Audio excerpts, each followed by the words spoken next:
doing it. You supposed to be happy you sitting there with Kid L. Why you mad? The Kid L Podcast. Rocking and rolling, welcoming back my dog Mark Hicks, man. The last talk we did went nuts. A lot of people got a lot of insight about your time and what you've accomplished in the music scene in general as a whole. There was a lot of things we didn't talk about, which we're going to cover today. Right. But in the last talk, we talked primarily about you being alongside Shady Records, you being along D12 during their success, and how you helped market and promote them and built awareness for the brands and the artistry that they had. But there was so much we missed out on, like your time with Biggie, like your time with a lot of cats that came from the 90s era.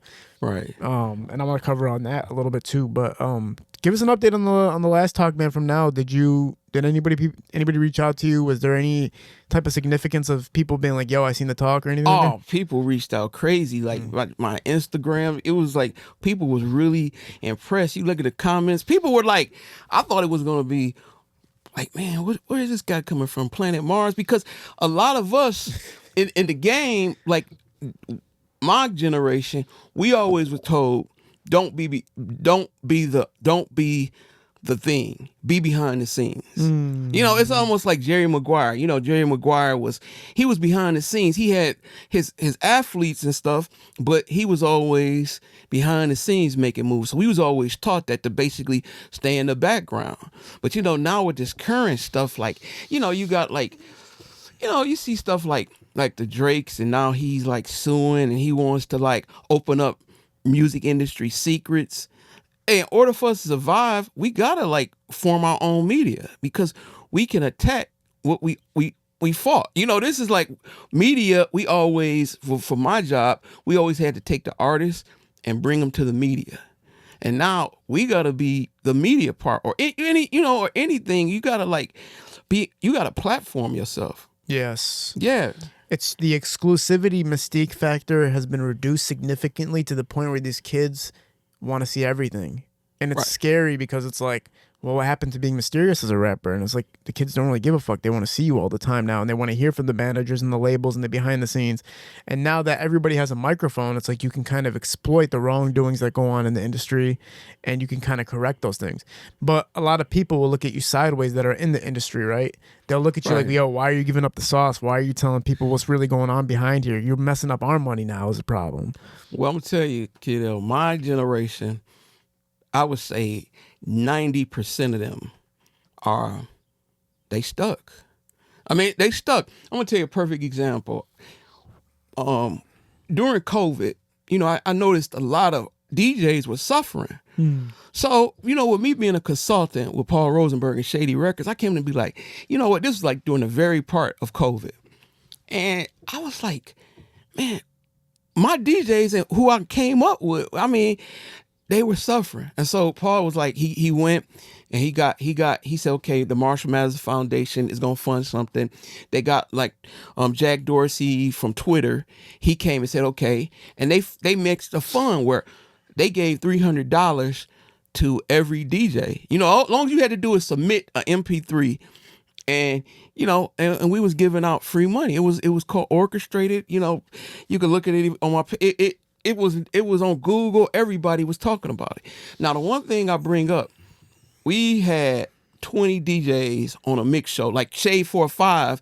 You know, the top mixes they got on Shade 45, and I remember that the two top DJs that really got noticed was, and I know I might misspell her name, but Lasher and Lasher. It was a female. She's a Korean DJ. You know, she's Korean, but she's from here. And then Killer Squid. You up on Killer Squid? Killer Squid? No. Nah, she's a DJ. We got like 20 DJs, and you know, but everybody got $300. But the ones who, it was a panel of people from Shady Records and Shade 45 and Sirius. They came and they said they picked 20 of them just to showcase where Eminem said, okay, he donated like a whole weekend where this was nothing but Detroit, Michigan DJs. We didn't take nothing else. What year are we talking about? We talking about 2020. Okay. This was like March of 2020. Yeah. Now the point is that it was two, and ironically they were females, DJ Lansu and Killer Squid. and they came with so much different new Detroit shit. And a lot of the older DJs of my generation, they just was playing the same redundant stuff. But then, I mean, even Paul called me like 2 a.m. Paul Rosenberg called me like, man, what is they playing? And I said, well, because I had the list, because I organized and I executived it. And he was like, man, and the 2 DJs, and we talking about from Michigan DJs, they were playing so much new Detroit shit. I think they even played Cluner, and I'm not even, because I like Cluner, but they were like just playing really shit. And Paul and I was telling Paul like, dude, this is a whole thing, and that's it's like it's a thing, and when you see like the new and the old, man, it's like a wall. It's like a damn wall, like fucking 100 feet wall width, and I think we got to get out of that. Yeah, it's very interesting to see how it's all working, because it's people who are making money not knowing how to help the people that aren't making money or making an income or getting the exposure that they deserve. But also sometimes you see those people do get the exposure and they just don't get to the next level. For instance, if we just said Cluner, even though Cluner's Farmington Hills or whatever, but he got exposure, he got love, he got shared, but he never had a consistent like flow of artists and fans listening to him and fucking with him and really pushing him. So it's like they do get their chance, but do they get to hold the trophy while they have it?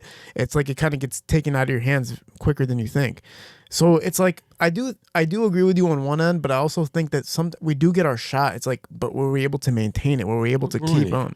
Yeah, I mean that's the biggest thing I see with Detroit artists. We ruin it, and nothing lasts forever. I've seen some people ruin it. Yeah. Yeah, I'll tell you. Yeah. And the thing of it is, Kid L, is that the missing piece was, hear me close, like LaRocco T, some names you probably don't even know. He was signed to Def Jam back in like 95.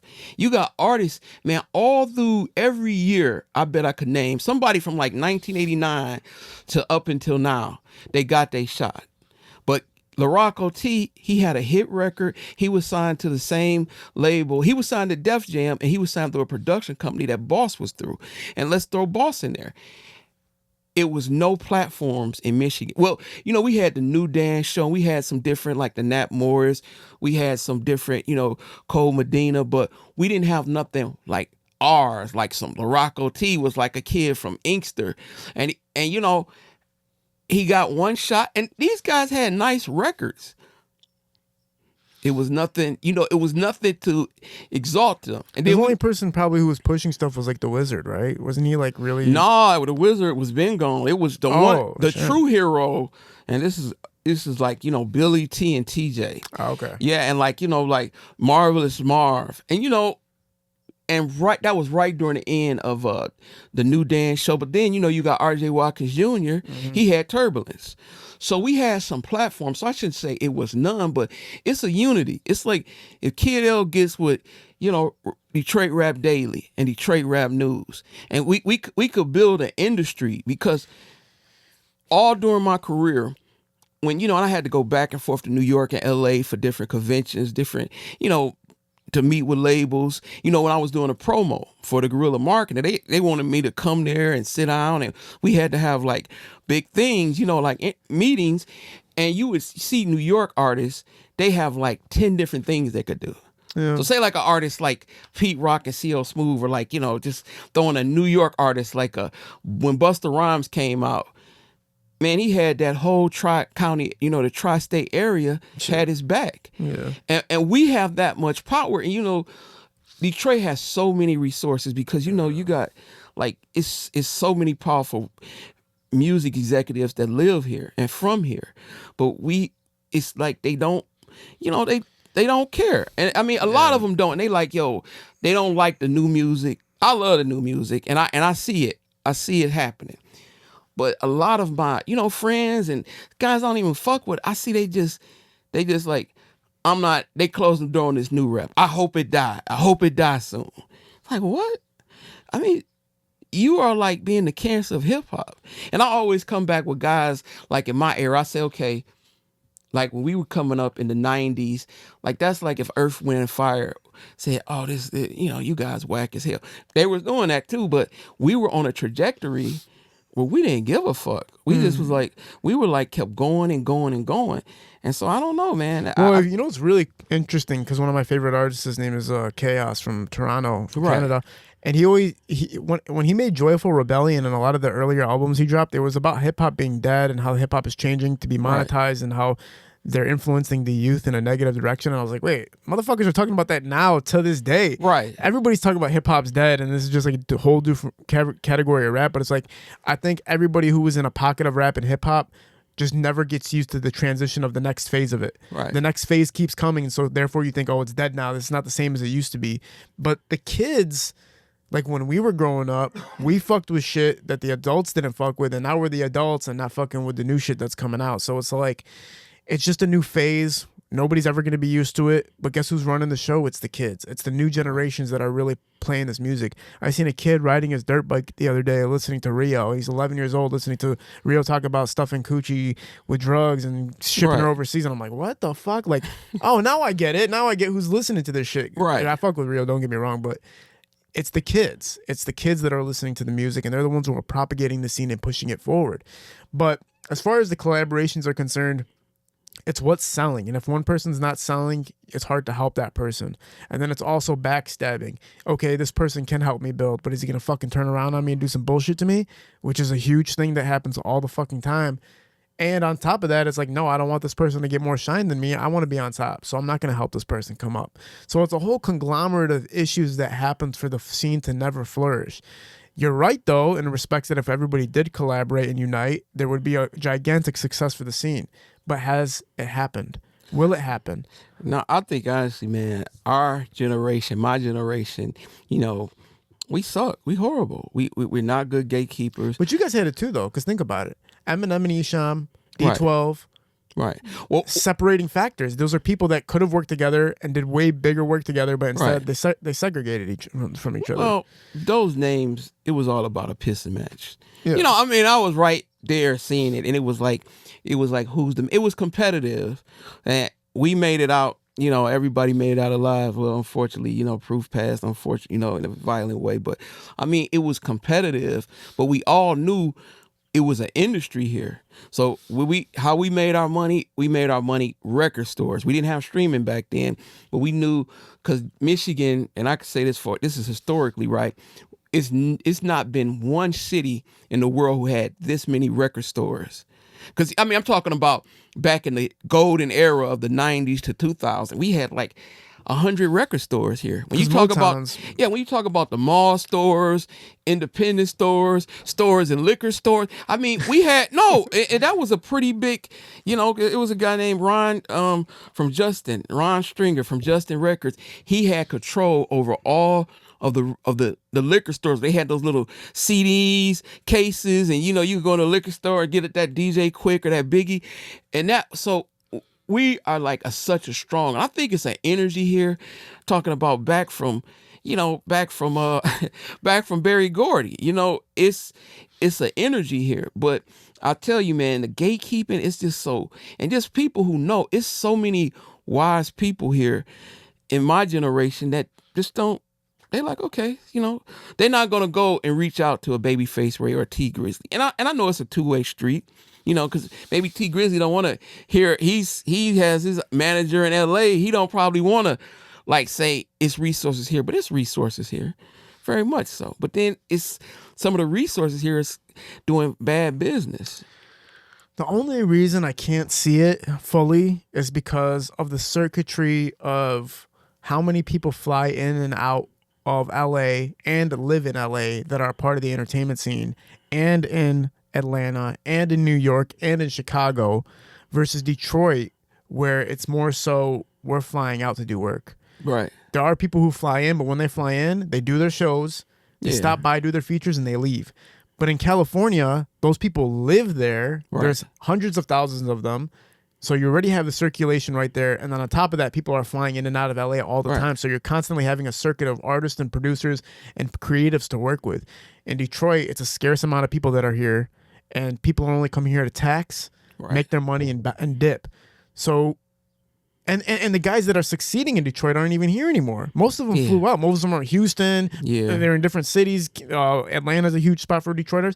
So it's like, who is there here to? Where's the circuit? That's the problem. Where's the circuit of money that can be made?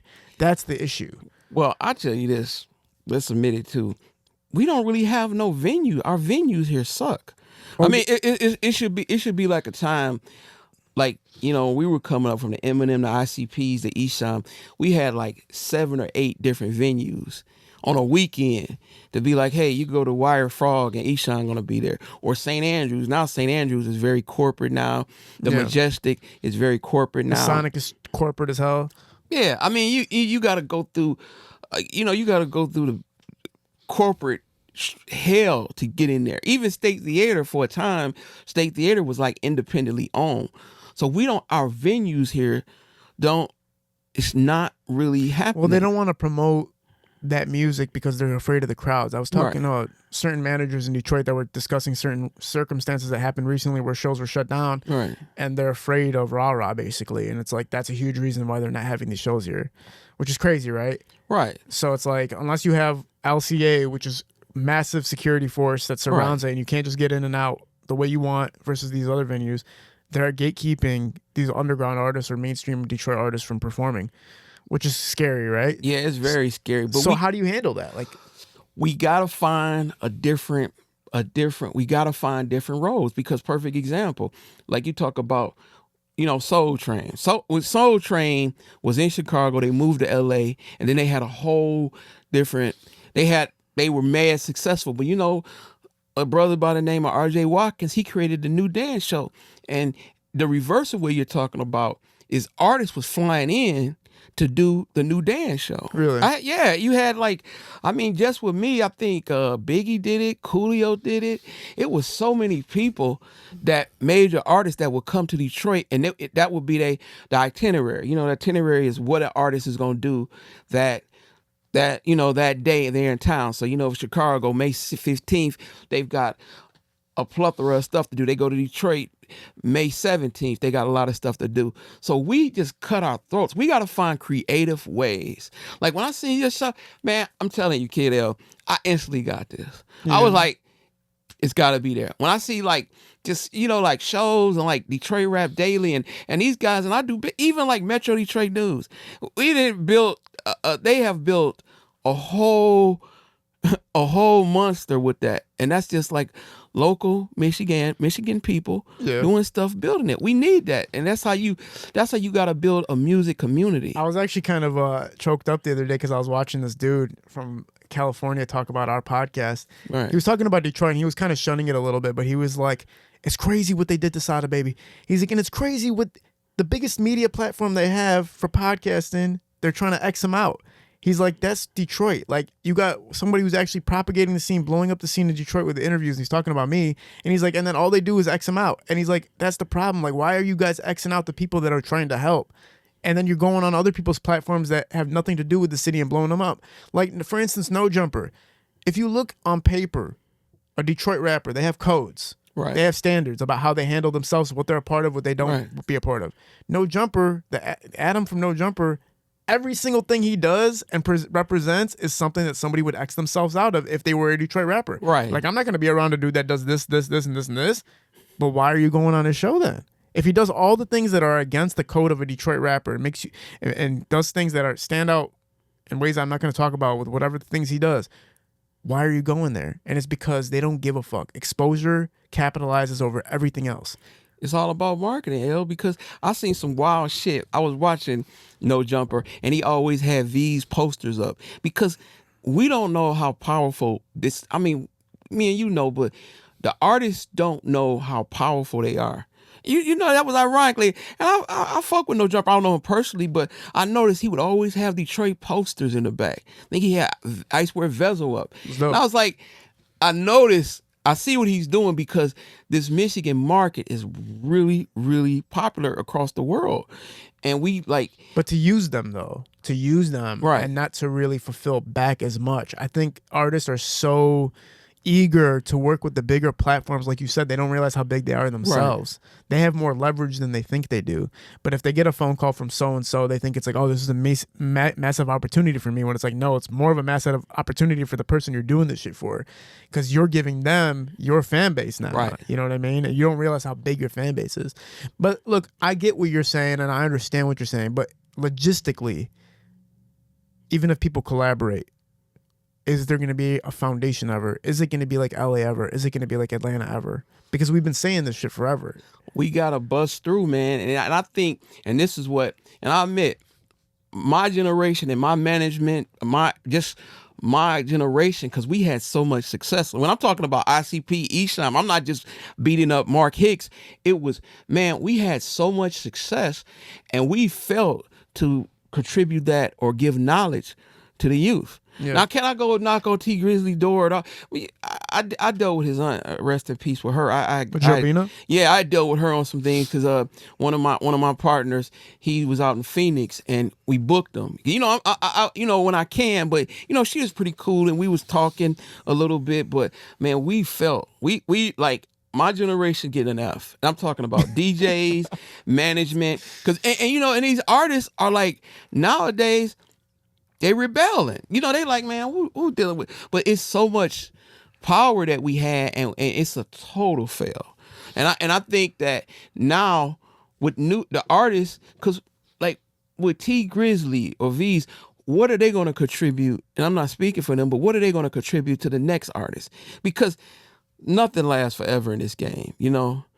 It's this book I was reading, Willie Cather, this author, and she said something. She said, in life, there's only 3 stories in the whole universe of mankind, and it changed. You know, you got love, you got hate, and so all these stories that the current Detroit rappers or Michigan rappers, they was doing, you know, you had Detroit Most Wanted. The same thing, the same problem with girls, the same getting money.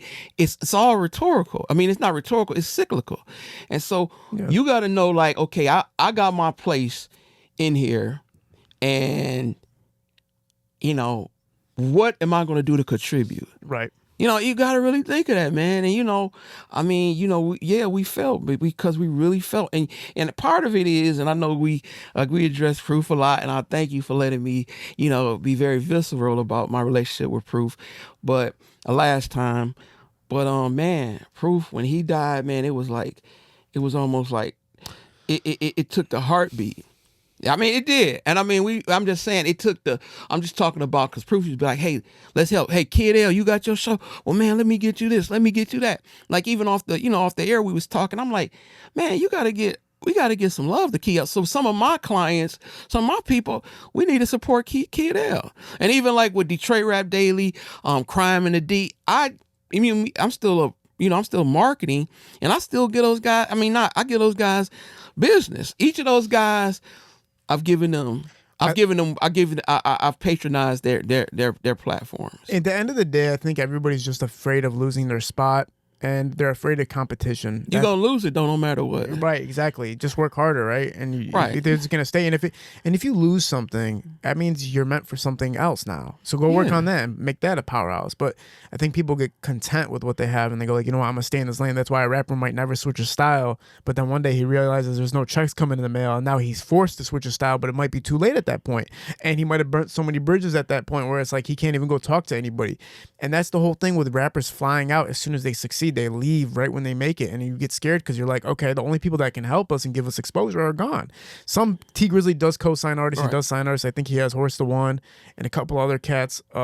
His brother, right? His brother, Baby Grizzly. Okay. Right, and he pushes those cats, and you just wonder, like, is it already over and we just don't even realize it? Like, is it already gone? Michigan, we in the hospital. We sick. I'm talking about the music scene here, because I see it, because, man, I've been doing this 30 years, and I see it. And I tell you, man, last time we talked, man, I love what you said, man. You was talking about, man, it's about rock God, about legends. And T Grizzly is like a comparative to like Guns N' Roses or like, Nirvana. To them, like that 11-year-old kid that was, Rio, they are like rock guys, like the same kid in the 80s who was listening to Guns N' Roses, the videos and the hugeness, and the artists here. And this is, I'm gonna attack both sides. I'm gonna give them a little bit. So the current rap here, they don't know how powerful. They rock gods. They really are. V's and Babyface Ray. I'm not gonna say in particular, but some of them be complaining online. I hate doing interviews, dude. That's what you're here for. You're a rock god. You're powerful. Take that, seize the opportunity. One of my friends, is an artist. He's from Toledo, but J. Michael Phillips. He's opening for Yellow Wolf, and I was talking with Full Throttle, one of my close friends, and I was telling them they was getting so much success, and they video just came out, and I was just in my text, I was like, seize the opportunity. You on a Yellow Wolf sold out tour opening up. You got to take advantage. It happens when you see a little bit of success and you feel it, and you get the response from the audience. You think you're hot. Right. You think you're so hot that like you're good forever, and it's like, no, you're not, bro. You're good for that little moment, and we all get trapped in that. Like I used to get trapped. Now I don't. Now I'm all about work. Like, don't worry about what you did. Keep working. Actually, Eminem said my favorite shit about that. He was doing an interview about the movie 8 Mile, and this lady interviewed him. She's like, how do you feel if the movie flops? And he's like, he cut her off before she even finished. He's like, I don't care. He's like, I just keep working. I don't care if something blows up or if anything fails. I'm going to keep working. And when I seen that, I thought the same thing to myself. I was like, bro, like every time I think I'm hot, it goes down to cool. So it's like, just keep working. When I did the Cash Doll interview, I made the biggest mistake of my life. Interviewed her. Interview was great. The fucking preamp before it, like building up to that point, was huge. It went massive on the internet.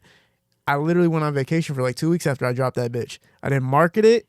I didn't post it anywhere else but my page. I just was like, I did it. That's it. I'm good. I'm Gucci. Bro, I could have leveraged myself in a billion different ways after that interview. Right. And I didn't do any of it because I thought I was hot. I started shutting down interviews. I started telling people like, nah, I can't do it. I can't do that. Right. Man. And I learned my lesson from there, man. Calm your ego down. Show the hell out. This isn't about you. You're not bigger than the program. This is about building the culture while you're building yourself. And you're never going to be able to do that if your ego is in the way. But here's the one thing, Mark, and this is the real hiccup of everything. Will people make more money if they collaborate? Most likely. Yes. But what's stopping people from is, damn, but I could make that money right now by charging a motherfucker instead. Right. And that's what happens to everybody. Like, you could be T Grizzly and be like, damn, I see this artist, he's working his ass off, man. 50 racks would be a good feature price. But if I just work with him and build that relationship, that would probably be better for both of us. But I want that 50 racks. And it's like, they'll take that 50 racks versus taking the risk on that artist. Right. So how do you stop that from happening? How do you make it where people do collaborate and try to figure it out together? Well, once again, I'm about to, and I'm going to get probably a lot of calls from this, but once again, it's the predecessors before, and you got people, because I'm not an anomaly. It's people, from my era who has tons of knowledge, and they just want to hoard it. They could see, because the one thing that we had with D12, and this is like tooting my horn a little bit, we had my former partner Rico Shelton. He had a popular record company, and it was an underground record company in Michigan called Federation. And then with me, like, and we're gonna get into this a little later, like, I was taking all the artists around from Outkast, Biggie. I mean, I had like accounts crazy. I cash money back then. I was one of the top tier promotion company here in Detroit, and I learned from them. So I'd always like, because man, my mentors and my guys who used to cut my check, they would be like, Mark, you stay behind the scenes. You gonna be there. Don't be getting in the front of the pictures. Like, literally, I probably can count on my hand, and they probably on my Instagram page, like 5 pictures I took of artists. I could even name them. I took a picture with Coolio, TLC, I can't, man, because that was our type to be like behind the scenes. Well, I remember you told me you were trying to rap, and then Proof told you not to rap. Yeah.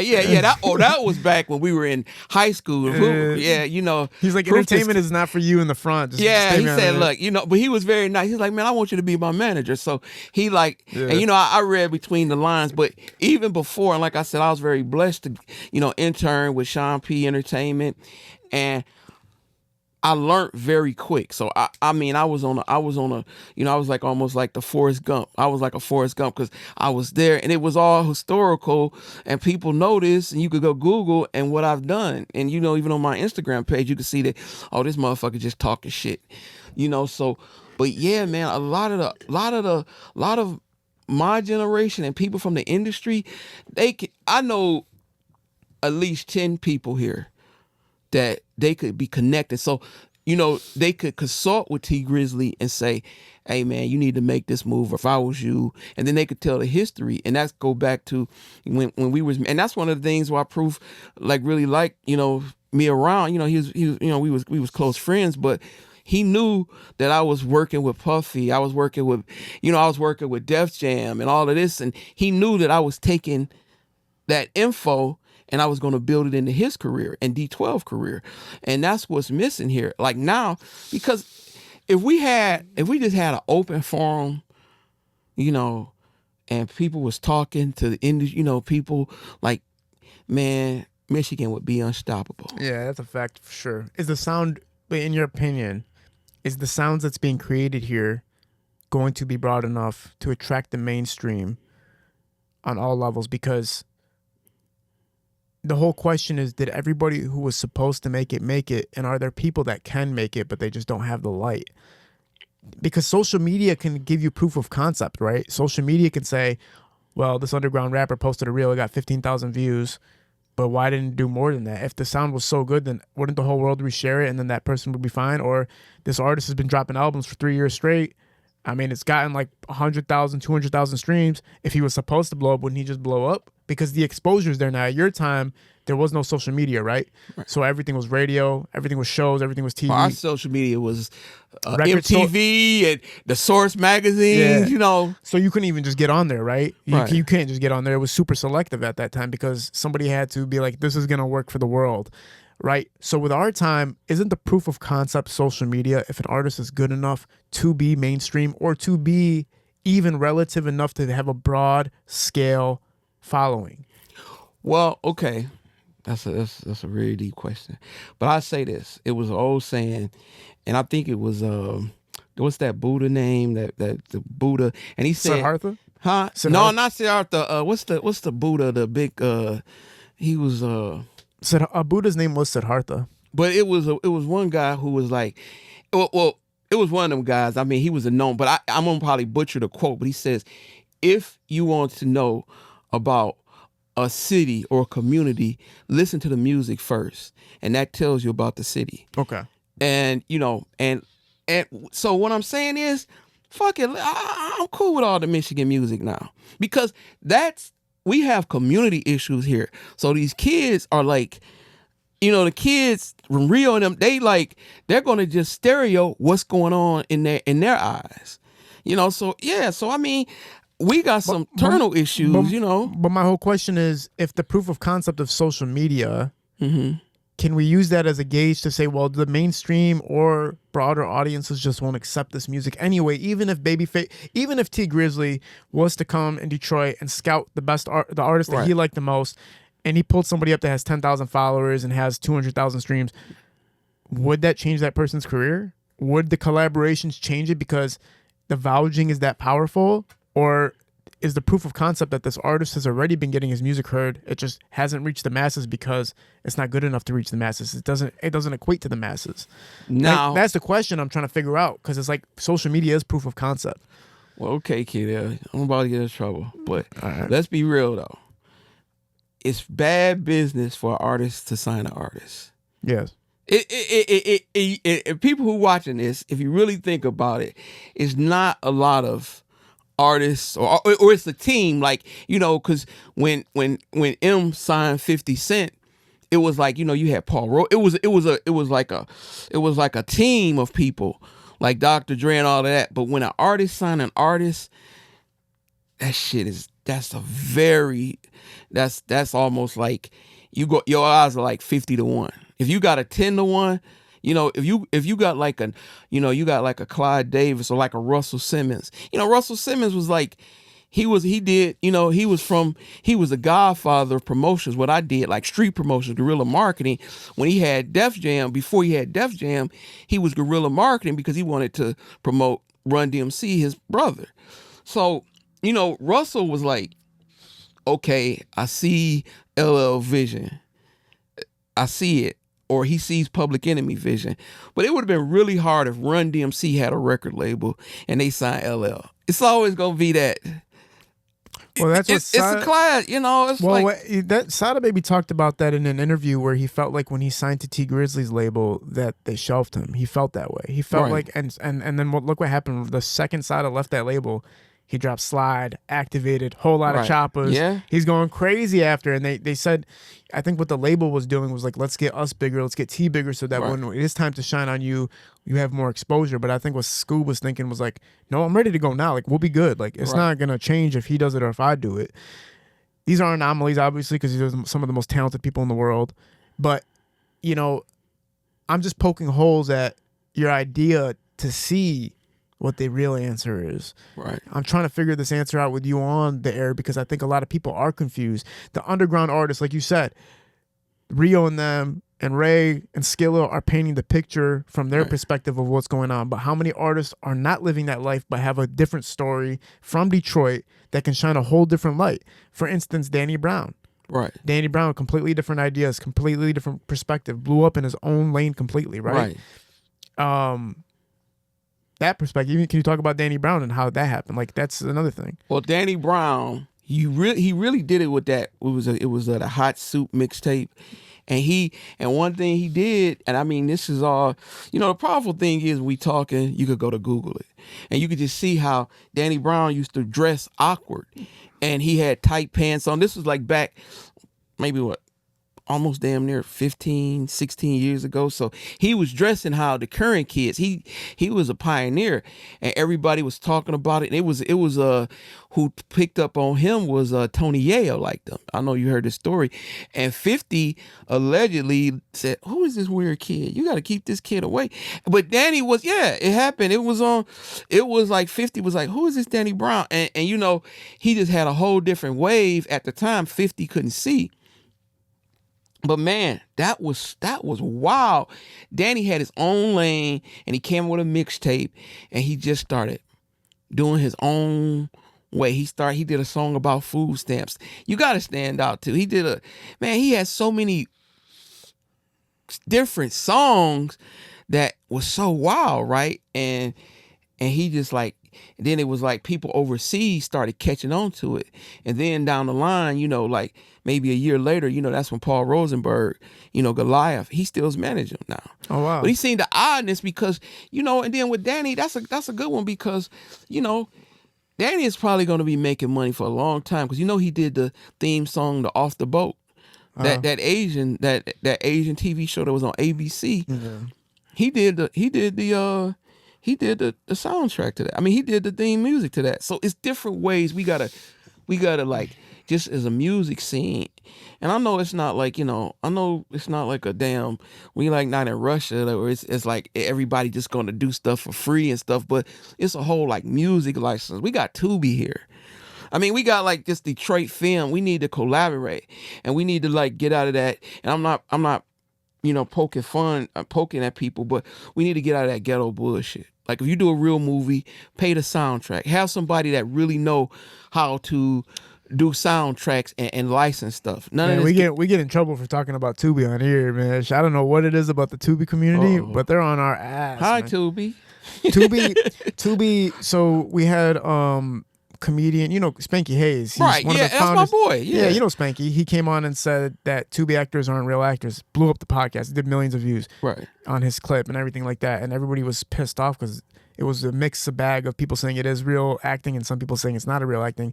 And it's like, all And right, he was smoking weed with Michael Jackson too. yeah, type shit. No, they were doing Yeah, I see that. But you know, it's interesting that you bring up Tubi because you're right. It's like taking it to the next level. Like, okay, we got the foundation now, but there's a platform where you can independently source your product, your content. Let's take it to the next level now. And that's kind of like the whole thing of what you're saying. Like, let's take it to sound production. Let's get that shit right. Visuals, stop shooting off the cell phone, maybe. Yeah. Like, hire real actors, maybe. Like, type shit. What's nothing wrong with saying this type of shit? Like, there's nothing wrong with saying up the level of it because now you have the platform, right? But at the same time, bro, money. That's what it all comes down to. A lot of these guys, what they're doing at the Tubi scene is they're just rinse, recycling, repeating a blueprint to make a movie as quick as possible and make 50 of them in 1 year. Right. So that way you can generate $1 million because the overhead's so low and then the return is decent enough on each one that you're going to eventually make $1 million. It's profit schemes what we're talking about, Mark. At the end of the day, profit schemes are what's holding back the collaborative effort. People are worried about the bag now. They're not worried about the bag 3 years ahead.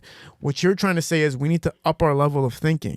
We need to start thinking on a more business level and a more professional level. So if you were to be the leader of the new Detroit music scene, what would the first thing you do be? Well, we got to find just creative outlets. And we've got to, like, you know, how you do business is how you do business with Rap Daily, Metro Detroit News. We got to Crime in the Deep. We got to, like, say an outlet. We got to, you know, we got to, like, support each other.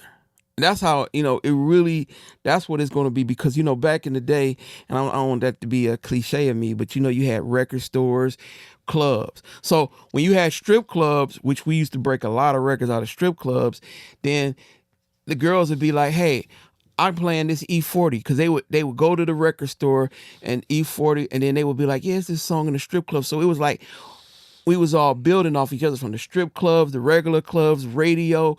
Now it's just a chasm where everybody, like you said earlier, everybody's just doing themselves. Yeah. And everybody's worried about losing ground.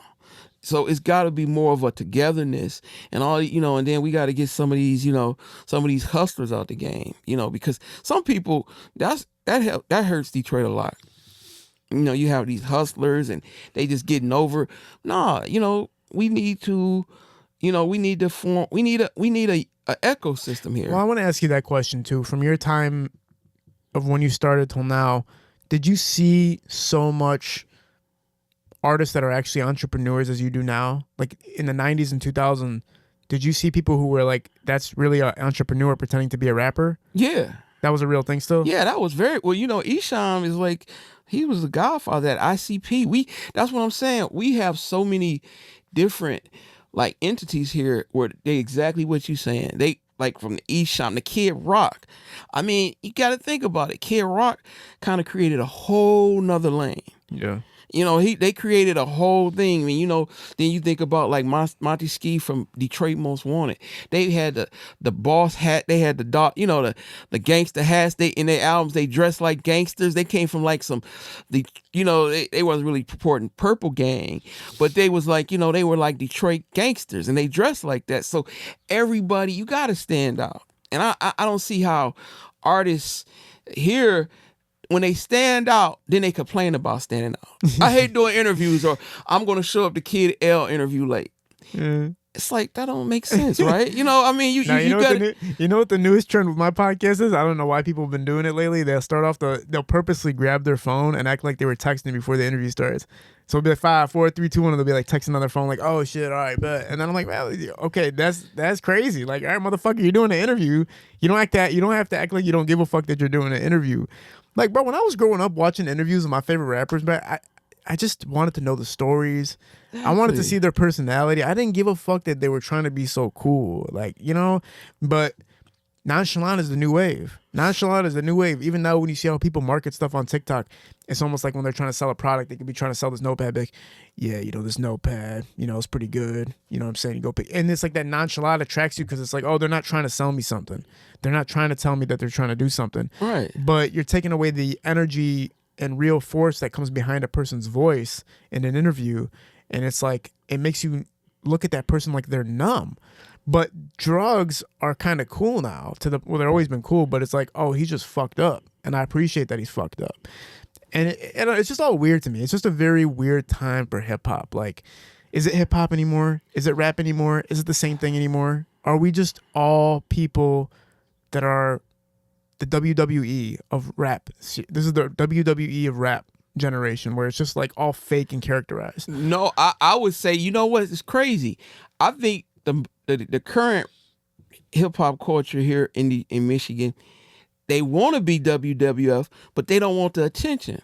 So they want to purport like them wild WWE, WWF rap. They want to do it. They're wilding out like that. But then Vince McMahon said, okay, we're going to start WWF shows. We're going to start ice cream bars. So they don't want to monetize off of being WWE or WWF stars. You're right. That's the craziest concept in the world. That's the silliest shit. And one of the, go back a little bit, what made me like really think a different way, it was one man who put me on a path. And he wasn't the most jovial guy. He was real serious. It was a guy by the name of Steve Hegwood. He ran JLB in the prime years. Like back when you was kids, he was running JLB from like the 90s. He ran it with an iron fist for like maybe 6 or 7 years. But I'm talking about during the golden age of radio in the 90s. And my parents always said, Mark, we don't know shit about the music business, but ask questions and just don't be dumb. And I would always step to people that were successful that I was around when I was coming up in the Detroit scene. And I stepped to Mr. Steve Hegwood, and I said, Mr. Steve Hegwood, you run JLB, you one of the most strongest radio guys. He got power. I said, what would you tell me? And he looked at me and he was like, I'm gonna tell you something. A nobody don't want to hear a nobody. Stand out. And I thought of that and I was like, man, I remember I went home and he told me we was at like some music industry event, and he only spoke to me for 20 seconds. He wasn't like, he was very like, he was in his own world and he did his own thing. But I thought about that. Even when I went to bed that night, you got to stand out. You got to be a rock god.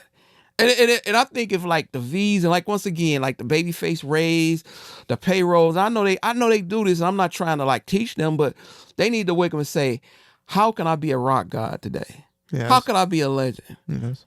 I mean, seriously, it was, and you really gotta do that shit, Well, you're not used to it because in your time, complacency didn't seem like a thing, because everybody that you're talking about that you worked with was always on an uprising trajectory. Their trajectory never dropped during the times that you were affiliated with these people, right? Like, I'm sure when you were working with Biggie, he was always going up. He was never going down. He never stayed complacent. He was always dropping. He was always releasing. When you work with D12 and when you work with Eminem, you could say, well, when Proof passed away, obviously, I think it really hurt the group. But that's when the decline trend started for D12. But Eminem was always going up no matter what was happening, right? Right. And also, it just, if you really look at it, complacency is what's killing everybody. I really do believe that most people are just like backing off. Like, I'm on top. Nobody's going to touch me. Nothing's gonna happen to me because I'm on top. I'm so far ahead of everybody else, and that's the problem with it not being a passion anymore, and it becoming just how much money you're making and how famous you are. The passion behind it is what is the real key. A lot of these rappers always tell the same story. I started rapping when my mom died, my brother died, this died, and it's like it gives them that ignition to rap. Then they make money and they're all happy, and then they make enough money where they're like, I'm chilling, like I don't got to do shit. Like, all right, let's go to T Grizzly for a second, right? T Grizzly makes crazy money after first day out. Drops a bunch of tapes from the D to the A, all that. Lil Yachty's killing it. He's going crazy. Makes so much money. He's killing it. Starts streaming Twitch games, Grand Theft Auto, making $300,000 a month. Music changes completely different. It's more storytelling, more low key. He doesn't really press it too much. Just it's out there. If you want to listen to it, you can go listen to it. And that's like that's not the music. There's no music in that anymore. That's just literally like, that's entrepreneurship. It's like I switched bags. I'm a media personality more so now. I'm a gamer now. Like I'm a part of that realm now. Yeah, but then you got to remember too, and that's why the music industry is the music industry. You got to remember, T Grizzly was signed to 300, and you had two of the smartest minds, Lyra Cohen and Kevin Lyles, who owns 300, and they took their, them the guys in the Def Jam heyday, them two guys, because I worked under Kevin Liles for a year or two, in the 90s, and when he was at Def Jam, and those guys, man, they always think creative. And it's like, all the Def Jam video games and when they would do tours. And so they took their knowledge and then they put that into T Grizzly. Yes. Cause I bet, and I don't know the behind the scenes, but if T Grizzly was on a boilerplate Sony Records or something, I don't think he would have had the success.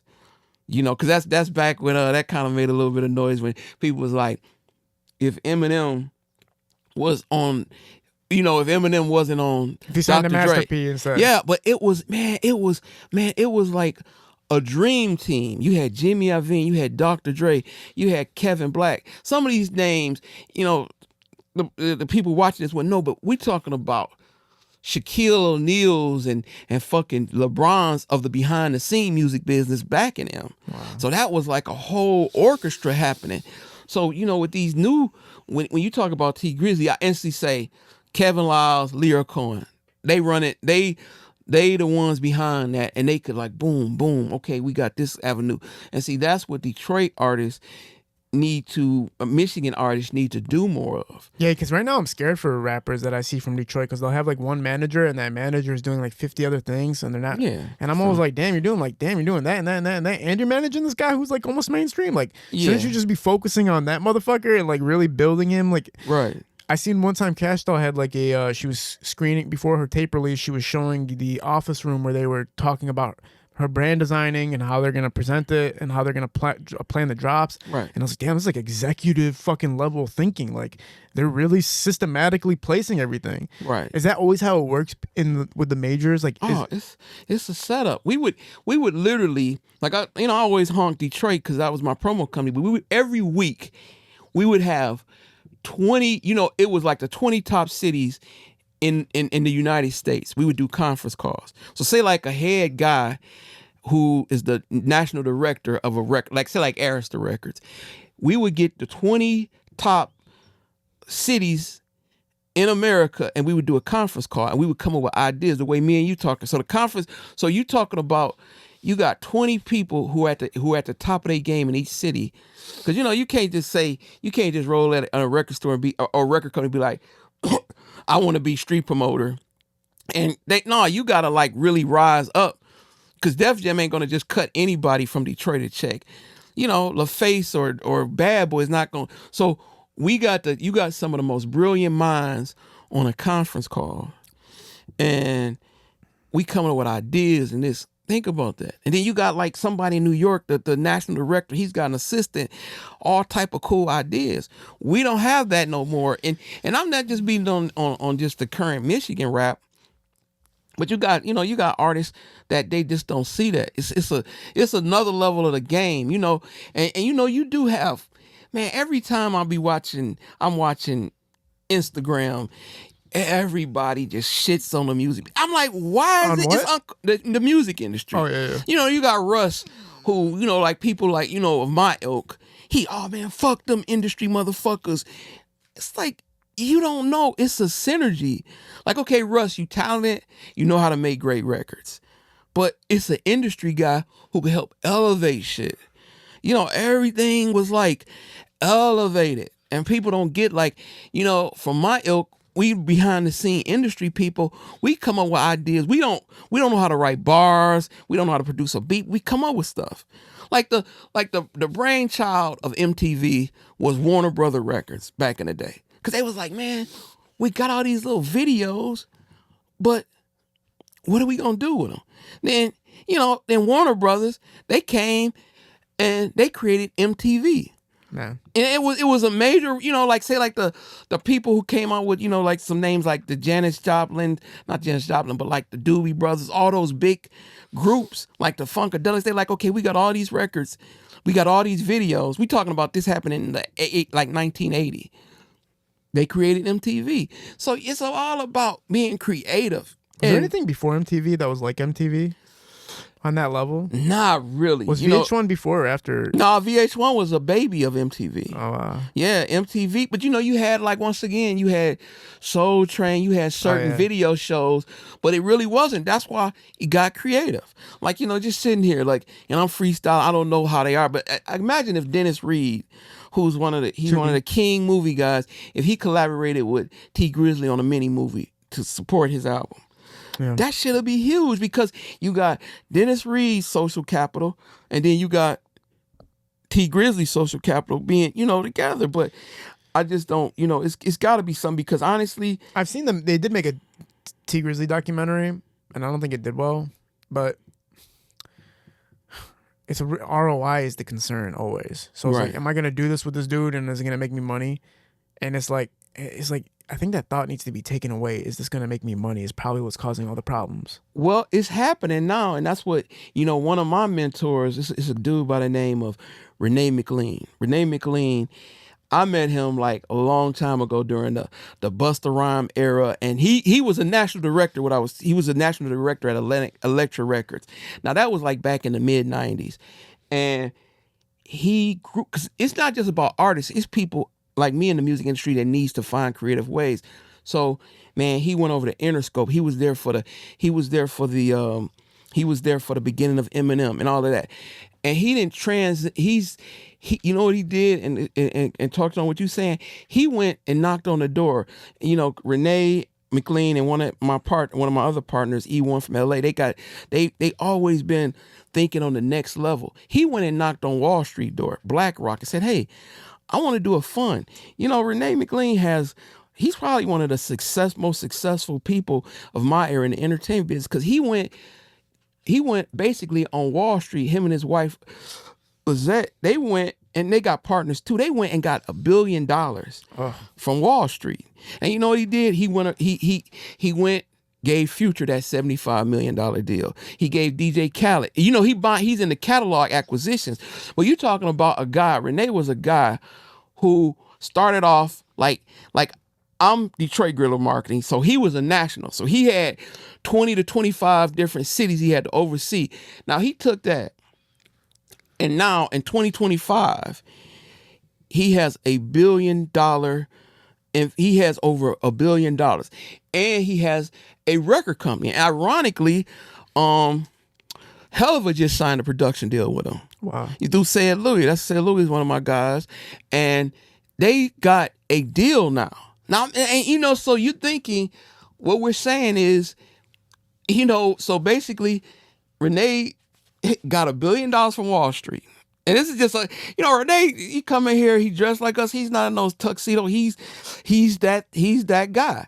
And so he's figuring out a way. So I think, and I'm not trying for us to figure a trigonometry problem. We got to go find funds because we in one of the richest states ever, you know, with the automotive, you know, I mean, so we got to find funding to take it to the next level. It's about somebody curating the projects, which is interesting that you said that because I did notice that Hellafont and Dogface did talk about how they're going to do a collaboration tape and do a tape of their own where basically they're going to put on the artists that they think need to be together. And I think they're still working on it, but it's the closest thing to what you're talking about. Somebody else curating the combinations and the collaborations, which is a brilliant thing. If you could curate something in Detroit in your own tape or your own project, what would be a curation that you think would be heavily successful? Curation, I would say that, and I know, you know, although Chanel, that 313, that was a ingenious idea, but I think we need our own festival. And you're right. And I know that they worry about, woe is me, about the venues and stuff, but we need something that it could be like an annual thing. I think 3-on-3 weekend is that. That's what I'm saying. But I'm saying it got curtailed by the powers that be. But they've been doing it for almost... No, but I'm saying, but it needs to be, you know, and she did have powerful, you know, she had like Spotify and stuff. We need more stuff like that in order to curate. But honestly, and I'm like, that's what, you know, I'm the founder of Up North Heat. You know, I was telling you about. I wanted to be a platform. We're gonna have a radio. We're gonna have a, you know, our radio show is gonna play nothing but Michigan. Dope. It's not, and you know the show coming. It should be out maybe the end of this month if this is came out in May or in June. But we're gonna have it. We just need more platforms. You know, Yes. we got stuff here. We have stuff here, but I mean, with me personally, I just think we need to compartmentalize Yes. Michigan artists. Because you know, it's funny if you think about. If you go back to the beginning of this interview and you take out Detroit or Michigan, what we saying, if you put Chicago in, Chicago totally died. You think about it because, you know, you had Chance the Rapper, Kanye, Chief Keef. And Lil Durk but you know, Lil Durk always kept the Chicago vibe, but all of those guys, Chief Keef went out to Beverly Hills, moved his energy, because it's about business, but it's about energy. So Chief Keef moved to he moved to LA, you know, Kanye doing whatever the fuck he doing, you know. And so, you know, the Chicago died. When that Chief Keef Don't Like came out, man, the whole world was looking at Chicago. And we right there, so we either gonna be Michigan had a good run, or we gonna build a business how Berry Gordy create, you know, or I'm just talking about the whole aura, because I'm not putting it all on Berry Gordy, but it was a whole Of course. era that was, you know, even artists that wasn't signed to Berry Gordy. Like I remember I was Al Green, you know, that R&B singer from back in the day. I know Al Green. Yeah. So he would just come and hang in Detroit. He didn't have nothing to do with Motown, but he would come here just to record, just to feel the aura. And we have that here. But man, I see different moves because a lot of our artists, they always complaining. What the hell is it being a rock? Like they just like, oh man, I did this. It's like, ooh. Yeah. Stop crying, dude. You're on the level of a rock god. But I think we also don't understand the scope of what it takes to actually be a steady income entertainer. Right. And when you don't see it consistently, you start complaining because you're like, oh, I thought I did all the work it takes to make it or be where I'm supposed to be, and you're not. Right. Like, we don't understand what it takes to become a rock star, and we also don't understand what it actually is to be a rock star. Right. Because once you reach that level, it's like you're going to be there for a while if you did all the right things. And I think sometimes we get a taste of it. Just like I said, even times my ego was up and I got cocky. Happens to the best of us. I've seen my friends that are massively successful. I have a lot of friends that are massively successful in Detroit rap, and I've seen them go through it. I was like, man, motherfucker, I thought I made it. Like, I thought that was it. Like, I did it all. It's like, no, man, you never did it all. That's the whole point. You never did it all until the whole world recognizes you forever. Like Akon, right? Akon doesn't got a job, but the worldwide Akon's known. That level of success is a super, super, super anomaly. Eminem, a super anomaly. Kanye West, a super. These are anomalies. We have to stop even talking about these people. Right. But like when you try to compare yourself, like use it as inspiration to try to get to that point. But that's like saying you want to be Michael Jordan. Well, I gotta say something. I gotta put a little asterisk there. I was at Steve. It's the guy behind Akon was a guy by the name of Steve Rifkin, and he the one who broke the Wu-Tang Clan. He had a record company called Loud Records. He broke Mobb Deep and Wu-Tang. Okay, that was his label. 10 years later, he found Akon. Yeah. And he used that mind. And so that's what I was talking about earlier about, man, Instagram is the devil. I love Instagram, but we pitting each other against each other.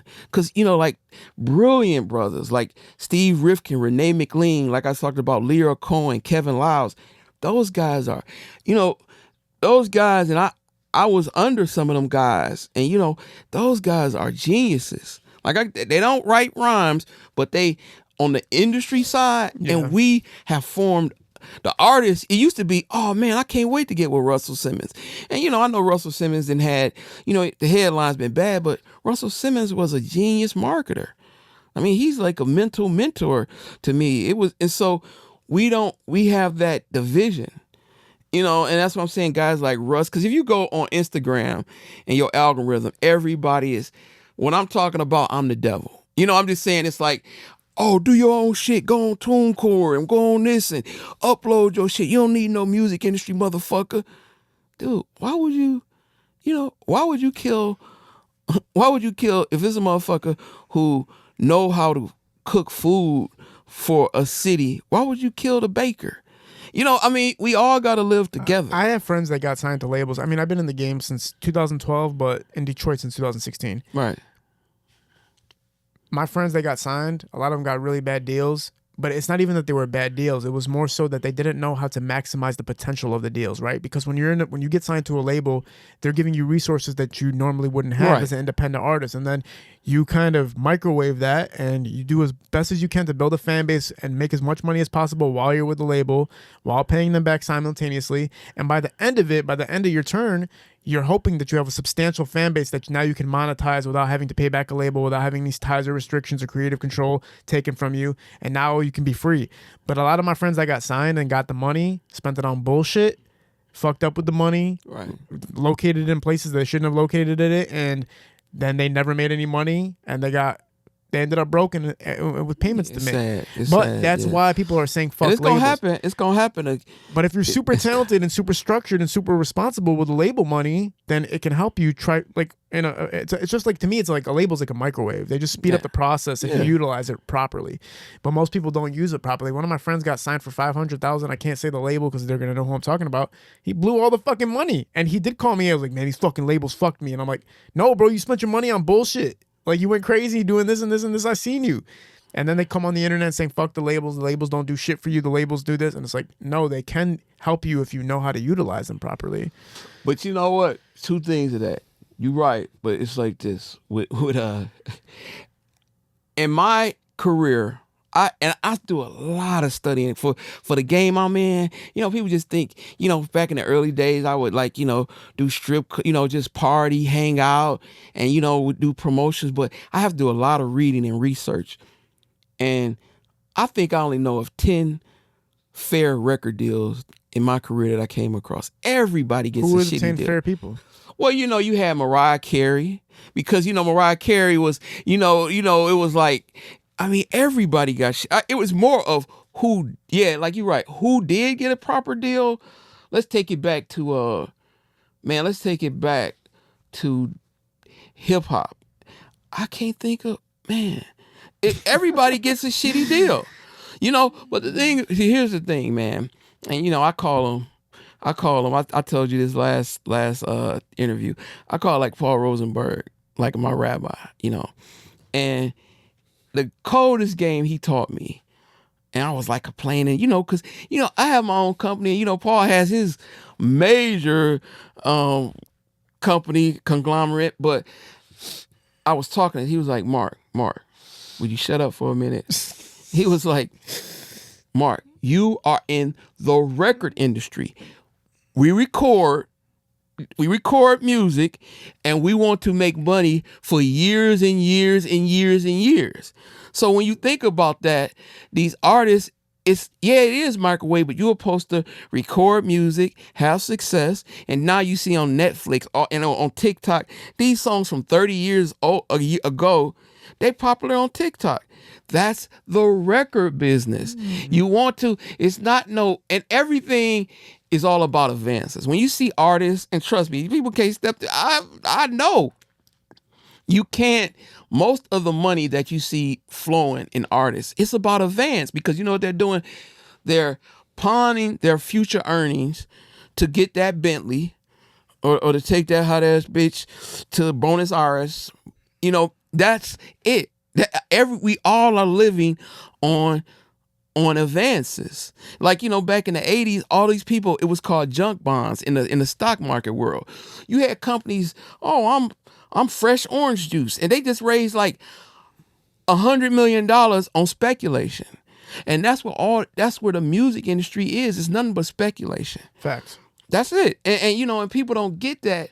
And so when you start thinking of it like that it's a record business. You see what I'm saying? Because all these interviews you're doing, and you're bringing it like it's gonna be like somebody who's 15 years down the line who's gonna say, "Hey man, I was on Kid L," and they will play your video, they will play the interview you did with them, and guess what? 15 years down the line, it's gonna be Nabisco pre-roll ad, or it's gonna be an advertisement on YouTube. Yeah. And so your videos And that person from 15 years ago. I mean, that happens now with people who were here 2 years ago. Right. Like with Skilla Baby was on here twice before he blew up, and my interview gets replayed on multiple. LeBron James reposted us. You know what I'm saying? So it's like everything's always coming back to us. Everything's always coming back. Unfortunately, murders and stuff too. Unfortunately, but it is the case. Like we'll be presented on these crazy fucking murder mystery platforms where like this artist was on this podcast, and it's like, oh shit, I'm sitting here like, oh fuck, like all right, but. It's no matter what, it always comes back to us. So I can't imagine in 5 years somebody that's gonna blow up from Detroit and they were gonna be on here and everybody's gonna come back and peep it and be like, damn, like motherfucker, like this shit's the shit. This is the long play for podcasting for sure. But to what you're saying as far as the labels and everything, you're saying you've seen 10 good deals.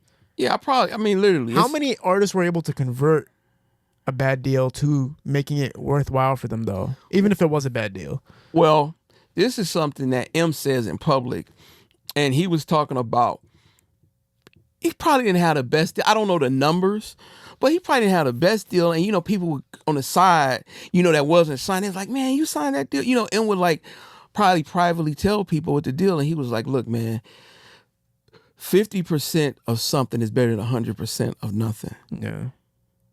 I mean, literally, it was like, you really got to think that, but proper deals, man, I think I'm being kind, like saying 10 deals. I mean, literally, everybody gets a shitty deal because, and you got to think, people got to think of this, right? Okay, when Michael Jackson was blowing up, he was selling 40 million records. And this is what I'm talking about. This is history here. When Michael Jackson said, you know what, fuck it. Y'all been fucking me. You know what, every album, I want $4 an album. You know what Epic did? Oh, man. Wait a minute. We can't get you to get $1 per album. Now you want $4? Then he became invaluable to the industry. Then all that weird stuff, those stories, I think a lot of them was full of shit, those stories. But so when you like... Wait, what do you mean like they were trying to do? What do you think they were trying to do? Like what was the label trying to do? Well, no, when an artist start renegotiating. Yeah.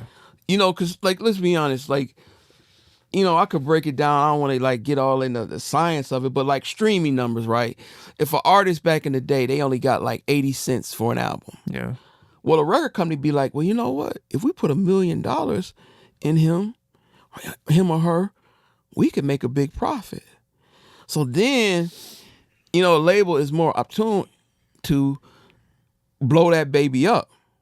But you got Michael Jackson. I have no problem. I think Michael Jackson is a genius. He's one of the GOATs. But when he started asking for more money, more ownership, then the label's like, what? Then it's like, okay, I could make $5 off of one apple, or I could make $20 off of one apple. Which one is a businessman? $20. Yeah. So you got to remember that. So it's almost, and I know this is going to sound fucking Mark Hicks, you fucking talking out of, you talking crazy as fuck. But sometimes you want that bad deal because the record company is going to be giving you, they're going to want to blow you up to give you priority because they're going to make more money off of you. Yes. That's the game. But then, yeah, you renegotiate, but like, I'm like, man, I don't give a fuck about, I signed this deal, man, and he had like 3 or 4 different, ownerships, but who gives a fuck, man? Yeah. They say like 10% of a watermelon is better than 50% of a grape type shit. And then not to get biblical Hicks, but man, everybody got to create their own Bible. Yeah. And as an artist coming out, you're going to have the beginning, the genesis, but you build it up. So if you get that shitty deal and you get that advance, you can find creative ways to hustle up, Yes. I'm going to take a quick restroom break. Are you still good to go when I come in? Yeah. All right, I'll be right back. Legacy, though, man. Let's get into Mark Hicks and bringing a lot of artists a massive amount of exposure. And you know what I was thinking about the other day before you came on? I was like, damn, man, I bet you Mark Hicks generated hundreds of millions of dollars if you really think about it for other people. It had to have been because you were dealing with Bad Boy. You're dealing with so many people. Let's talk about the first big break that you got working and doing guerrilla marketing for any artist. Oh, well, Well, when I got my first touch, because it was something, and we talked about that last time. It was something called SoundScan, right? And this is before social media. So if, say like for instance, you got 20 different cities and they have guerrilla marketing teams. Well, we couldn't bullshit because it's like 1,000 may sell in Boston, but if it's just like one record, you can tell who's making waves and who's not. So if you got Boston selling only 50 records that week and you got like Detroit selling 500 records, you're making an impact. And then the record labels, the major labels could be like, hey, we blowing up in Detroit or we blowing up in Chicago. Oh, hey, Detroit ain't doing this. So it was you wanted to. That's how we got the big bucks. So the first one, and by a hunch, it was one of my mentors, Paul Stewart. He had this group, Mr. Grimm, Indo Smoke. And it was on John Singleton record label. It was Poetic Justice. It was a Poetic Justice movie with Tupac. And it was this song that came out, Indo Smoke. It did very good in Detroit. And then my phone started ringing. Like I only had like 2 labels that was my clients. But when I did that, I got maybe 5 more clients. So you placed Indo Smoke inside of the Poetic Justice movie? Yeah. So I got the music. I went to the clubs. I went to and I can't take credit for radio, but like the mix shows, because it's a strong difference in it getting added on a radio. That's a whole nother business. Radio promoters. I did radio in terms of mix shows. When you hear the mix shows, the Gary Chandlers, the Kim James, like I'm saying, the BJ DJ, I'm talking about that, the mix shows. So I was really making noise. Now we're talking about the 90s. And then the very big one was, it was 2 of them. It was Coolio. And Coolio, what happened, and this is what's standing out is, Coolio, he got signed. Once again, I think he got a shitty deal. But they was like, well, man, how we going to break this? And when I heard it, we was having a conference call, and Coolio was taking a lot of that West Coast funk, the Roger, just the West Coast shit. And he would be music. And he had this song called County Line. And I remember, this could go. And I told Tommy Boy, I said, look, here's what we're going to do. I'm going to hit the clubs, and then give me like $4,000 to use my phone, and I hit up Video Jukebox. And every time, because Video Jukebox was something that you could pay to get your song played. Yeah, well, no, Video Jukebox was a channel, and then you called in. This is before social media. Yeah. It was a channel, and you spent $1.99 for the video. So I told Tommy, I was like, man, let me get a $4,000 budget, and I just went ham. And then I curtailed that, where I had the Video Jukebox, and I hit the strip clubs. I didn't give a fuck about the regular clubs. I targeted strip clubs and after hours, like motorcycle biker clubs, real underground, and teenage clubs. And man, that chemistry, it helped break a record. Mm-hmm. And then that's when I was like, oh shit. And then it was a lady it was a Billy T, who was a radio guy. He said, Mark, man, this lady named Andrina Somerville, and she's got this, and she's at this label, but they got this new company called Bad Boy. And I heard about it because I heard Biggie like on, from the source. I was like, oh, I'll be interested in that. And Puffy, his whole marketing strategy was he was combining Notorious Big with Craig Mack. So they had kids that's now they don't know. Big Macs came in like a little container, a styrofoam container. And so Puffy remarketed that, and he put Biggie and Craig Mack. It was called the Big Mac sampler. And man, Puffy gave me 4,000 Big Mac containers with the mixtape in it. And so Puffy went fucking, man, we did so much for Biggie that I'm talking about, some companies would give me 4,000 flyers. Puffy was the type of guy who would give you 20,000 flyers. Anything that a record company did, he would do it in 5. He just was like, okay, Mark, you need 1,000 cassette singles. And it was people like the Sean Prez. I had Puffy was like, he was the king, but it was like other guys like Harv Pierre, some guys like the marketing that I was dealing with day to day on it. So they would be like, whatever it takes. So if one record company gave out 1,000 cassette samplers, Puffy would give you 10,000.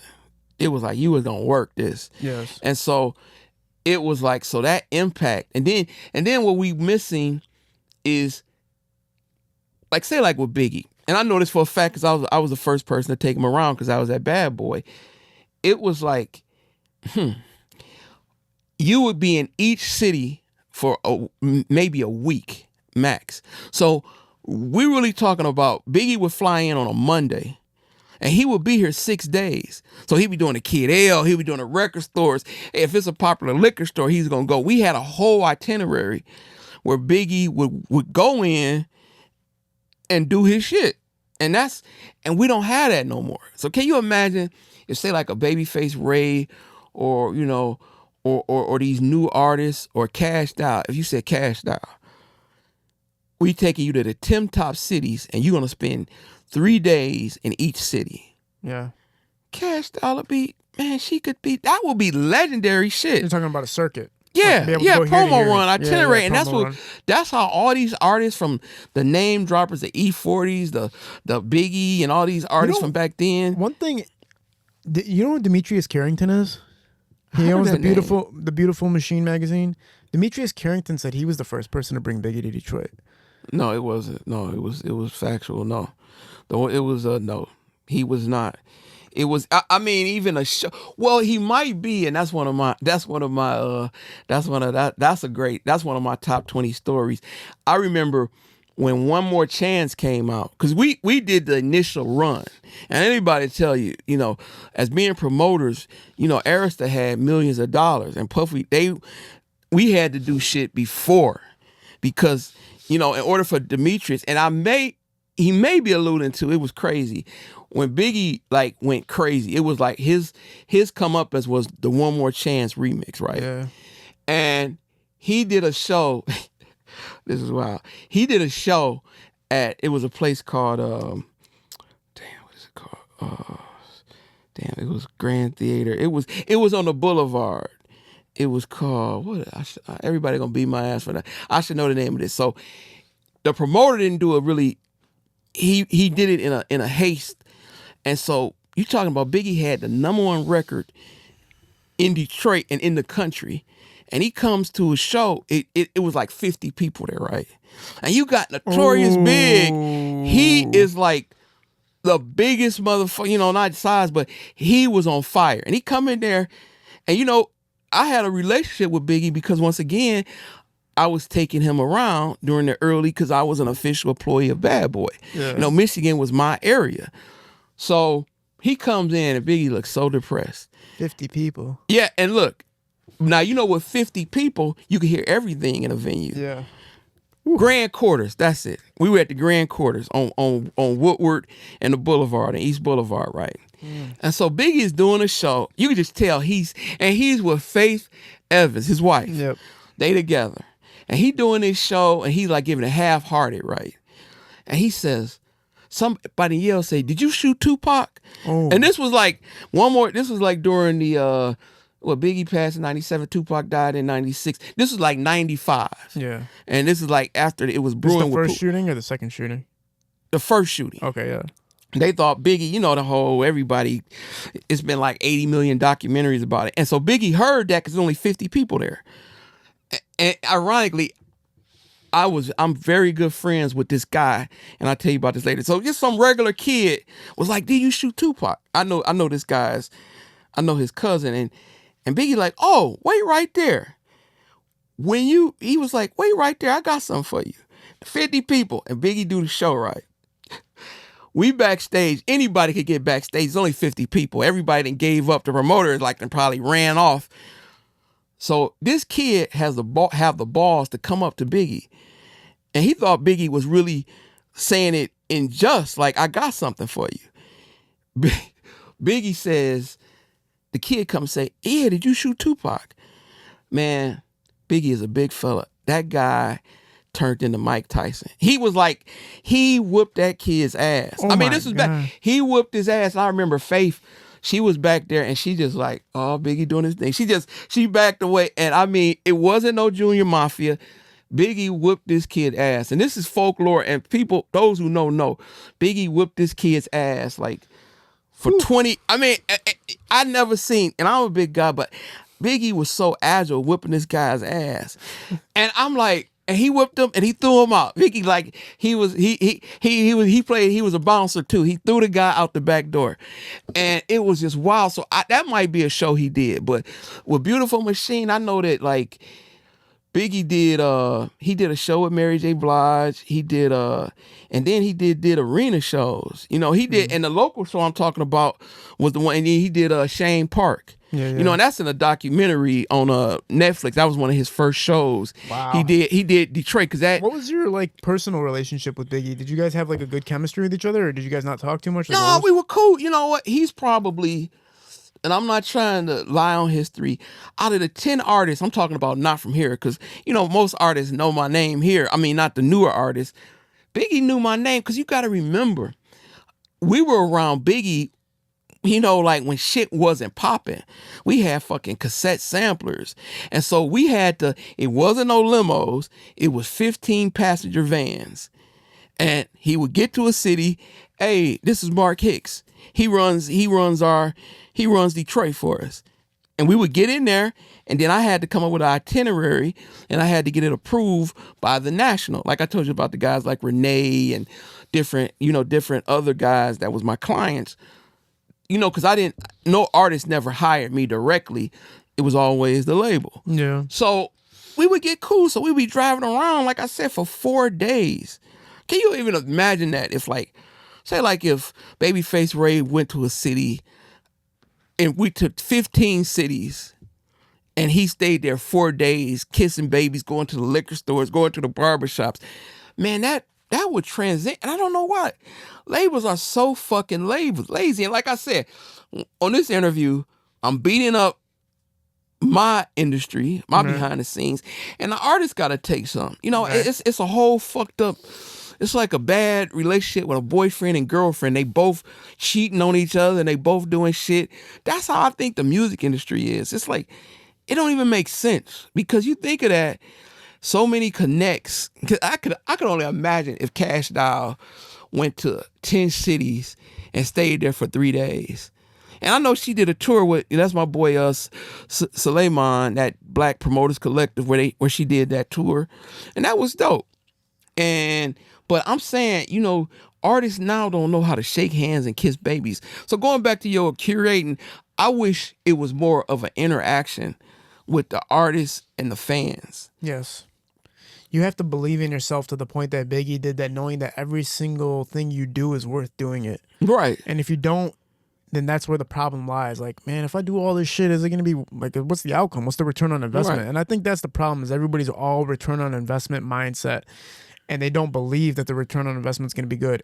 I think with Biggie, he knew he was hot. He knew he was going to be good. So he's like, I'll do fucking everything to amplify and multiply this shit. Wait, no, I got to tell you, some of the artists, man, they stayed here 2 weeks and shit didn't pop. So he was in a I get with you, but it was like, I can't imagine Biggie being here and people not going fucking crazy for him. But remember, we had okay, he came out with a song for a Who's the Man soundtrack, and that wasn't Bad Boy, it was Party and Bullshit, and that was on a movie soundtrack. Then when we started, the first thing I got was a song called Dreams of Fucking R&B Bitch. And that was a song that it was white label, and then he came out with Juicy. Yes. And Juicy started making some noise because MTV and BET started reacting to it. Did you have any hands on Juicy? Huh? Did you have any hands on Juicy? Yeah, I was working at. Yeah. What? Yeah, I'm talking about when I talk about with Puffy, you know, Bad Boy, like, okay, the usual norm is cassette singles, and I know I'm dating myself. So a regular record company would give you 1,000 cassette singles, and you got to hit the liquor stores, the strip clubs, and regular bars and just pass them out with flyers. Puffy would do 10,000. Right. So I use my parents' address, and my dad and my mom be cussing me out like, you better get this shit off this porch. We ain't no fucking record store. I mean, so you got to remember, Puffy was very, very, very, very, very, very engine wise, and so that kind of did that. And and I hate what Puffy going through now, but man, I mean, and not that you asked, but man, that whole Bad Boy era was. It was the shit, man. I mean, and I mean now, and once again, I must note that I wasn't with Bad Boy since, oh my God. I stopped doing promo for Bad Boy when I started managing D12. So we talking about. What was the promoting process for Juicy? Like, what was your schematics for it to help elevate the exposure for it? Well, man, that's the thing, because I consider myself, and it's women too, but I'm an original record man. That's like people don't know it was Thomas Edison created the music industry, and he did it for profit, return on investment. And so you're talking about from Thomas Edison in the 19th century, like 1890, he was like, he wanted to make shit go far. And so Puffy is a continuation of that. So, man, whatever it takes, Kid L. Yeah. Whatever it takes. I want to talk about, for people who want to understand the intricacies of marketing to the point where Diddy's hitting you up and telling you to market a campaign like Juicy. Right. What was the most, not even just Juicy, but any song that you had to promote or tape or project, what was the most creative technique that you guys deployed to promote Biggie? Oh, with the Biggie was man. Can you pull that mic into your face a bit? Yeah. Biggie situation was like, for one, Puffy was the engine. He was the conduit. And so he would come up with crazy ideas, like just like, hey, we gonna have, like, perfect example. Mary J. Blige came to town, and this is when Mary J. Blige was real popular. Yeah. And out of nowhere, Biggie comes and do a 10-minute set. It was like different. It was like, no matter what, you want this record to break. But in terms of, like, video presentation and when you have an artist in your town, that plays a lot, because you get to know them, and you feel they charismatic, and you get to know. So kids are like getting autographs and like, oh my God, I was at Shantaniki Records and I got an autograph from Biggie. So it was like, and then the music, the visuals, the artists, and man, I've never seen, and a lot of this is Michigan artists. Well, no, I would say East Coast artists too. I've never seen so many unhappy, successful rappers. Yeah. Because, I mean, like, and I'm not, but if you tell an artist, like, hey, you need to go spend 10 days in New York just doing shit, they would be like, oh, man, you using me, and, man, you pimping me, the record company pimping me. And I'm like, what? You living a life, man. That's what it's about. Yeah, it's almost like when you hear those stories on Instagram, like when you see billionaires complain about their taxes and stuff like that, and you're almost like, damn, or whatever. Or somebody was talking about how Oprah Winfrey gave away a bunch of cars one time at her show. Yeah. And then the people had to pay the taxes that she gave the gifts to. They had to pay the taxes on the car. So everybody was like, oh, that's crazy. Like, they had to pay for the gift.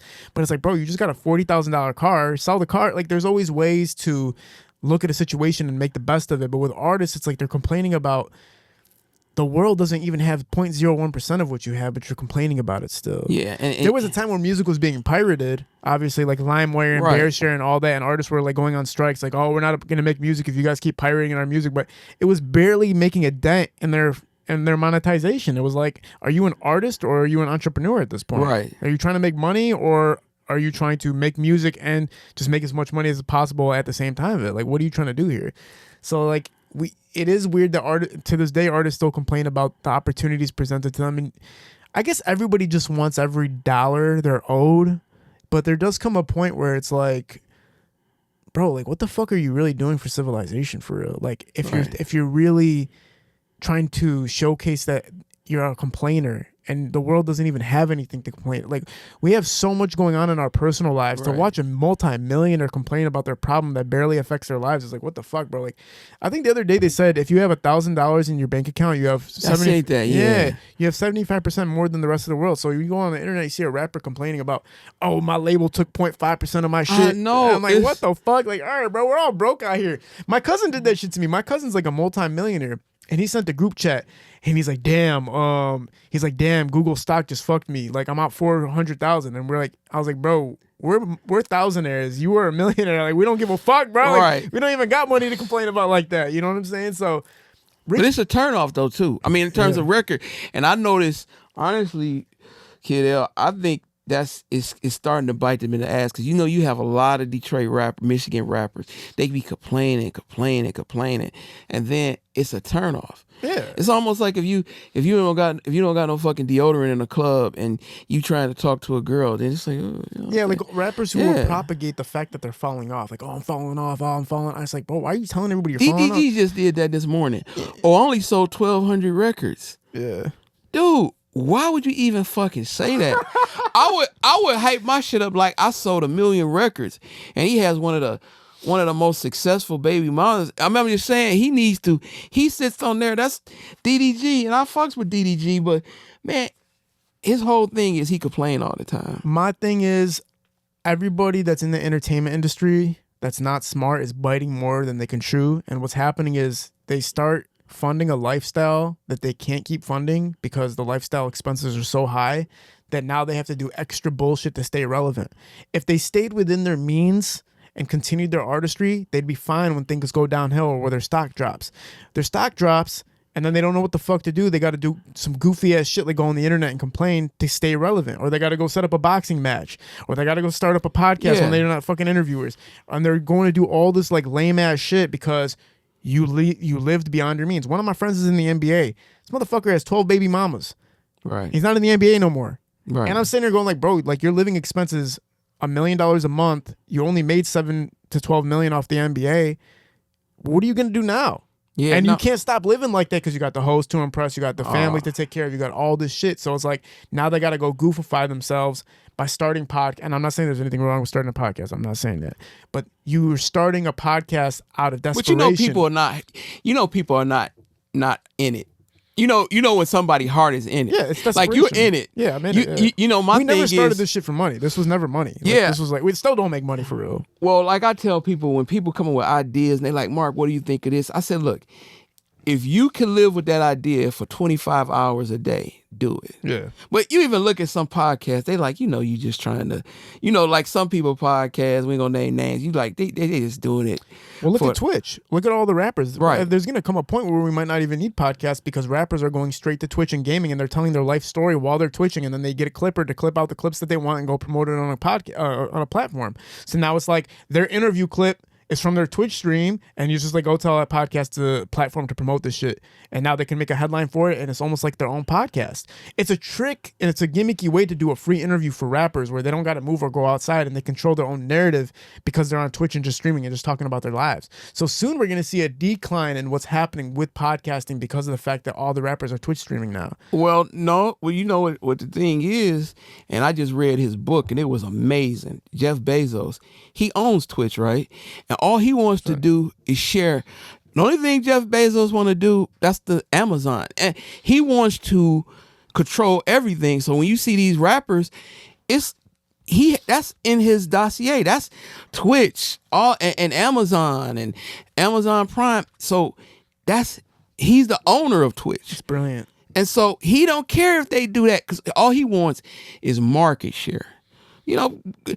When we go buy some razors or some toothpaste or a fucking book on Amazon, it's not that he makes a profit per book. It's like it's about the quantity. Yes. And so and so once again, artists are shitting, they killing themselves on that. They don't get it. They don't think. But one of my clients, man, is a great brother. He's a friend and he's a client of mine, is Nick Salaka. I came up with this thing, me and him was talking, and I said, well, man, that's like a roofer being a baker. It don't make sense. And I mean him always this is our running joke. And so when you got like DDG, he's a dope, charismatic artist, and I fuck with some of his records, a lot of his records, but he's not a marketer. You need guys like Leo Cohen, Kevin Lyles, like those motherfuckers like Clyde Davis. Those are master marketers. Mm-hmm. So you can't be I guess it can happen, but you can't be a roofer and a baker. Right. And like my mom always says, you can't really love two gods. You can, but you can't really love two gods. Yes. You know, you can't. And so that's what's missing, man. And, you know, I want to talk about what I kind of said earlier about you, which is you've generated hundreds of millions of dollars for other artists, I'm assuming, right? Right. Because I the would say fact that that, marketing, you know, gets them exposure, which gets them more money. In your career, which is like not many people can say that they do what you do or have done what you've done. Right. What has been the most intricate ploy for marketing that you've ever done or been a process of? Ooh.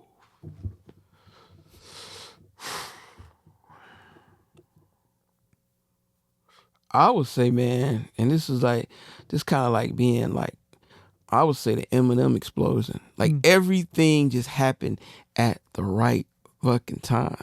You know, because people, I mean, you know what? Kid L is all about timing. It's not a specific thing. It's almost like a word, a zeitgeist. And it's almost like, you know, when M blew up, it was just at the end of the Jay-Z, Ja Rule era. And you know, kids like in Omaha, they was listening to the Rockefeller tough guy, drug dealing shit, but you know they really couldn't relate. But M was a guy who was relatable. He had blue jeans, white shirt. So a kid from North Dakota to a kid who lives in the richest mansion in Manhattan. You know, he was relatable. So anything that I've ever promoted, it has to be relatable. Like Biggie was relatable. You know, it was like, you know, because, you know, he didn't have the best looks, you know. I mean, I'm just saying he had like, Biggie was very relatable, like a tough motherfucker from the streets kicking it. And with M, he was so relatable. And most of your artists, man, it's just like so... It's the relatable. They can create a whole zeitgeist, you know? What's the zeitgeist? Well, a zeitgeist is a time in society where just everything is popping. Like, you know, like I would say Icewear Vezo, when he came out with the Money phone, that just was like, all these kids was out here like hustling and all of this, and you know they were wearing dread, you know, because it was like, you know, a lot of kids was like, that was just a time. Yeah. So Vezo just came with a era. He created like an era, you know, and it was just like, it was very smooth, and like I'm not trying to like recreate history, but if you think about it, you know, true enough, the biggest hitters was in my opinion, and just my research, was the T Grizzly and the Dej Loaf Try Me. Yeah, First Down and Try Me. But the people, why, and that's what I mean about a zeitgeist. It was like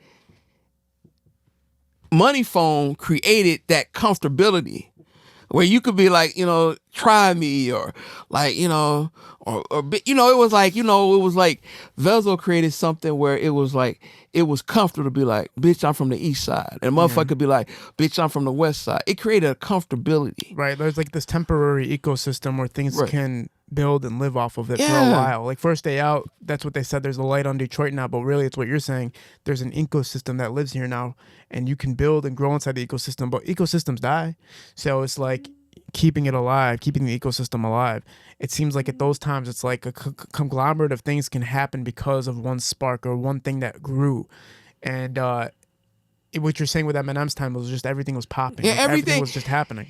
He just created it where it just was like, and he would do silly shit. He would do relatable shit, like, you know, How My Name Is. He did the giant. If motherfuckers really watch that video, you know, Philip Atwell, who is like the Don of video directors, you know, he created that How My Name Is. He wrote this, he directed it, and man, it was just, you know, I think Paul and M, they had input in it, but the crazy stuff, you know, he was dressing up like Johnny Carson. He was dressing up like that zeitgeist of time. If you look at that video, everything that was popular during that video was in it. And so everybody was like, oh shit, it was so relatable. Yes. You know, perfect example. I'm not trying to get on those zeitgeist move, but like Master P. You know, he came out with that shitty, cheap movie, and I love it. And I'm not talking, I love it, but he came out with About It. That created a whole Louisiana vibe, right? And then in that zeitgeist, Cash Money could come. Because before Master P came with No Limit Records, who gave a fuck about the slums of Louisiana? But he made it where it was really comfortable. And so Cash Money came out and they was like, oh, now they've built a whole era. And with Detroit, you know, like the guys like, and then, you got like another one who I love that video is Doughboy Cash Out Mob Life, where they all of them had a verse and they was on the street, they was like the mob? huh? The mob? The mob, yeah. Yeah, the mob, Yeah. That was Yeah, like on we some should- crazy, like, I guess that was like, that kind of turned me like on some, that sound kind of, that sample was like on some 1940s gangster shit, like, Yeah. and man, that created like, then the kids was like, they'd be like, oh, hell yeah, like, let's do this shit. It was very relatable. And so, man, it's like Detroit got that, but once again, it's a lot of complainers out here. Pull the microphone towards you. Oh, yeah. It's a lot of complainers out here, man. Yeah, It's like, facts. It is what it is because we're dealing with an emotional time, and Right. again, people have the ability to showcase their frustrations. If you do look at, but even if it's kind of interesting that you say that though, because if you do look at the fact that the era you came up in, those guys didn't have an instant media access point to tell Right. people how they're feeling. And if you do look at somebody like Eminem was always complaining. If you really think about it, Eminem was complaining about fucking The Way I Am was just one big complaint. Right. About being a successful rapper. Like, and he's a multi-millionaire. I don't know how rich he was at that time when he made it, but that was all fucking complaining. Who was another person at that time that was kind of complaining? But you had kids, that was like a man. marketing thing too. I think with Eminem, and I always kind of had this in my mind because he's my favorite rapper of all time. But I always had this in my mind. I was like, I think a lot of the shit he's talking about is just marketing ploys. Because I'm like, it probably does come from the heart to some degree, like how he felt about certain shit. But I was like, all right, if he can't talk about, nobody wants to hear him rap about thug life or gangster life, right? Nobody wants to hear him because they would want evidence that you were a gangster. They want evidence that you were a thug or that you robbed banks or robbed whatever, right? So if you can't really tackle those head on fully, then you kind of have to have different ideas of what you're rapping about. So you got to talk about what's your family life like. My mom's. All right. What else do we got? The labels are fucking me into fame. Right. I hate fame. I don't like my father. I don't like where I grew up and how I grew up and how people treated me. And it's like, yeah, you can hone in on those ideas, right? And then it goes into politics eventually because it's like, what's the next thing we can talk about? Because there's certain things you can't talk about because you're not verified to talk about certain things. And he probably didn't want to touch on those subjects. So I do look at it like how much of it was just marketing ploys for music versus like actually it being straight up like, this is exactly what's happening within me right now. Okay, we're going to talk about, I think this is probably public. I don't know, but a funny, one of the most. Can you pull that microphone towards you? One of the most ingenious things I seen Eminem happen with my own eyes. And mind you, Eminem is a very humble guy. For sure. Like, even like Paul Rosenberg, they are like hard working. They didn't come from they didn't have silver spoons. Paul, he went to UAD, for law school on Livernois. I mean, these are hard working guys. And I think when M blew up, like I call it the Eminem explosion, man, everybody started attacking them. The media, Yeah. they would have they would do articles just shitting on M, so it became a trend. So M was very frustrated. I remember this, and we were working on the D12, the first. We was working on the first D12 album, right? And M was just so every article, people was dissing him. So M was like, you know what, fuck it, I'm just gonna stay in the studio. And he was nominated for Grammys. And I remember I caught this, and this is like. I was right there, man. It was like M was so frustrated with everything, and the record and Interscope called the studio. We were in M's studio, and M was so frustrated. They was like, well, you nominated, so why don't you show up to the Grammys? And M was like, you know what? I would come. The only way I could come to the Grammys was if Elton John. M was so frustrated, and I think maybe Paul was on the phone, and it was just like me and Proof there. M was like so frustrated because M is he do joke. He's a humble brother, and he do jokes, and some of that stuff is just his sense of humor. Because anybody around M know he has the most ultimate sense of humor. So and then people was like, oh, you anti-gay and all of this. M was not that. M was just a cool guy, and so. He got so frustrated. He said, man, if y'all get Elton John on the Stand song, that's the only way I'm going to come to the Grammys. And he hung up. It was just because he was getting tired of people attacking him. Man, what do you know? They said, they reached out to Elton John, who was one of the, he was like, at that time, he was one of the leaders of the LGBT. And, and then they was like, Elton John said he'll do it. And then M was like, okay, if he's like, I'm going to be a man of my word. If he comes, I'm going to do it. Yeah. That was one of the greatest Grammy shows, because they didn't know, because M did the verse, and then all of a sudden the stage turned around and Elton John was playing the piano. That was like one of the memorable moments of Grammy history. Yeah. So you want to grab the mic? Yeah. And then you're gonna turn it towards yourself. He has it, Nick. He's good. He has right there. It's perfect. Mark, man, always fun talking to you. Always great. I got to get you back on in a couple weeks. Yeah, man. I got something very special happening with Helava and a lot of the founders and supporters of the Detroit music scene. I want you to be a part of it. I'm doing a week where it's kind of dedicated to the OGs, people who help from the grassroots to help build artists up. So hopefully you can come back on in a couple weeks. Oh, no doubt. Just call me. I'll be there, man. Yeah, man, because these talks are legendary. There's so much insight, so much game, so much knowledge from you. And I think it's really going to help artists understand the schematics. I hope so, man. The music scene. I know you have a frustration with what's happening in the orchestration of everything, and I think it's been a long time of that's been happening.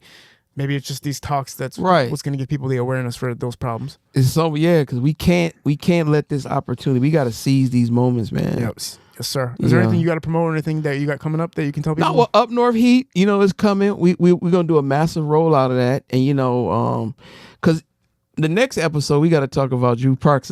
Off the record, I didn't know you really know about the movement of Drew Parks. So so when that was one of the first, and I'm still like, that's the Parks family is like my family now, and I mean we really took like marketing, going creative, and his dad was the financier of it, and so he like said, hey, I want my son to blow. So it's like you just got to do whatever it takes. And for these local artists, I don't want to say local, but these Michigan artists, man, stop complaining, be a rock god, Right.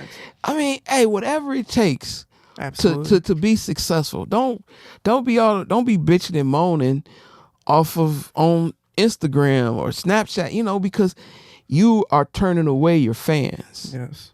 And it's always somebody in back of you that's gonna take your spot. It's natural. And I'll add this to you, because I know the psychology behind and the marketing behind why they do it. They complain because they know they're gonna get engagement from their fan base. It's just a quick moment for them, to get love from their fan base and to get engagement and to show it. But you know what, man? Sometimes you can do something that will go viral, but it actually depreciates your value. Just because you went viral for going off and complaining about something doesn't mean it's a positive thing. It can also depreciate how people perceive you and your artistry and what you're all about. Right. And that leaves a negative effect, because I have friends that have falling off moments and they'll talk about it, and I'm like, man, stop talking about it. Don't let people know that you're feeling it. Just get through it and work. Because once you look at yourself in a perspective of, oh, I'm an artist and this is my position in this artistry, I can't look at you as an artist anymore. Now I'm looking at you as a puppeteer for your artistry, when I want to just look at you as an artist. I don't want to see you in third person talking about yourself. I want you to just do what you're supposed to be doing. Exactly. And that's what they have trouble with. Yeah, and like I say, man, that's just one thing, man. Yeah. It's like this. Everybody's in the girls and boys and each why. It's like this. Sometimes in my past, I done been drunk and I done been a 2-minute brother. Them girls don't fall in love with you. The girls you fall in love with is the ones you spend time with, go out with, have interesting conversations. You gotta take how you would woo a woman or how a woman would woo a man, because it go both ways. It goes everywhere now. But I'm saying you gotta take those qualities and kind of put that into your. But you feel what I'm saying? Yeah. It's almost like you gotta do that and get it, because man, it's like, hey, time is gonna keep moving, man. Yeah, and they'll break your fan base will break up with you. Yeah, exactly. That's We're at Parallel Sound.